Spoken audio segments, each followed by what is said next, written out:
السلام عليكم ورحمة الله وبركاته أحبابي وأصحابي في كل مكان. معاكم أحمد الشاذلي من قناة الندى. النهاردة مش كالعادة معانا قصة جديدة. النهاردة أنا بس حبيت أوضح حاجة بخصوص الكلام الكتير اللي اتقال على اليوتيوب الفترة اللي فاتت بخصوص مسلسل المداح. سمعت ناس كتير بتقول إن المسلسل فيه طلاسم وحصل فيه حاجات في اللوكيشن غريبة وكلام من ده. في ناس حابة إنها تجمع مشاهدات ولايكات يعني بالباطل. أنا حبيت بس أوضح النقطة دي يعني مرضاة لله. أولا المسلسل مفهوش أي نوع من أنواع الطلاسم. الأغنية سليمة 100% وما هي إلا مجرد كلمات أغنية واتلحنت وجميلة وطرقعت مع الناس.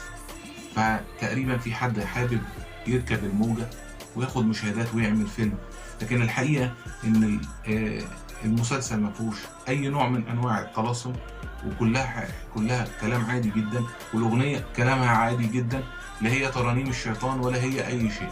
هي كلمات جميلة والناس عجبتهم الاغنية. وعلى فكرة بالمناسبة لو المسلسل ده او الاغنية دي كان فيها طلاسم او فيها اي شيء ما كانش المسلسل النهاردة احنا بنتفرج عليه. كان زمان لوكيشن العمل كله اتحرق وكانت الاغنيه دي ما ظهرتش للنور.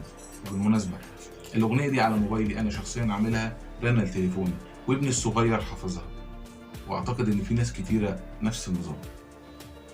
وانا هسيب لكم فيديو وهختم لكم بيه.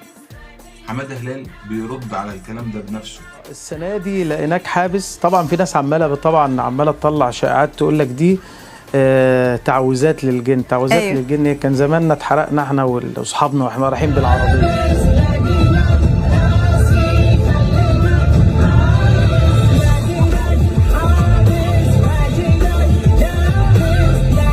مفيش الكلام ده خالص. هي غنوة كتبها فعلا محرز وألفها تأليف موسيقي كريم عبد الوهاب اللي عمل موسيقى تصويرية رائعة بصراحة. فعملوا أفكار جديدة ونجاحها كبير جدا الحمد لله. كان مفاجأة بالنسبة لنا مع الناس. وبصراحة الموسيقى التصويرية السنة دي مختلفة.